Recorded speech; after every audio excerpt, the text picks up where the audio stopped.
Hi everybody, my name is Miranda White. I am an international politics major and I'm also getting my certificate in Middle Eastern politics. I just live in Southern California. I work at Disneyland. I'm also a piano teacher. Sorry, I'm just doing my little intro here to the class. I'm just going to go ahead and get started on the discussion question. Why did the U.S. foreign policy decision makers advocate for political and military empire over the oil producing regions? And why choose the economic partnership, and what allowed the U.S. to form economic partnership as opposed to political and military control over the region directly, which is kind of the same question. But I really believe the answer is that they need a resolution for the conflict, but that you must have the knowledge first. It seems like Jacobs was very about making sure that there was some sort of knowledge and that there's been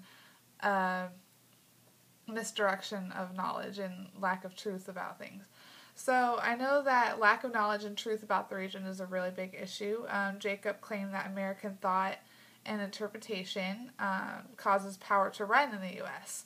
So it's that causes what we do over there. Because there's so much to see, and there's such a big picture, and there's so many little pictures within that big picture, there must be a view of all of it in order to make any sort of policy decisions about it. Policies come from ideologies. That's one of the claims that Jacobs made. And my view is that ideologies actually come from gained knowledge. So U.S. expertise and knowledge is constantly changing, and because of that, I think that, they also call it a rapidly changing international political context. I believe because it's constantly changing that we won't ever get all the answers, and, we won't always have all the knowledge on all the contemporary issues. It's just too big and too grand to really just get in there and know everything. And that will always be something that changes. And also, if you look at the U.S., I think we've had a lot of changes too, and can't always just keep up on everything. Also, they need a framework of understanding, especially on contemporary issues, and of course, that's a big problem. Also, there is this U.S. vision as a transformer. So you have they want to transform and work on that evolution rather than just overthrow and take over. They have that sacred mission of human rights, so they do, think about the people, and they do see that there are people there, and that, they actually respect that.